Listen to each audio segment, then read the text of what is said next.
అమ్మ కొడుకే 3.5 ఉన్నాడు కదా. మీ పిల్లగాడ చూడు అప్పుడు ఫోన్ చేసింది అపర్ణ ఎట్లుందని. ముక్కు మంచిగా ఉంది. పిల్లగాడికి ఏం ఫోటో పిల్లగాడి అంటే ముక్కు పిల్లగాడు ఏం బాగాలేడు. పిల్లగాడు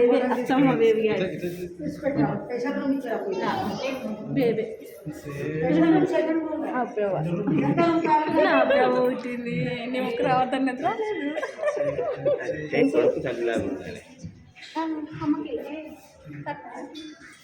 వస్తుంది వస్తుంది వస్తుంది.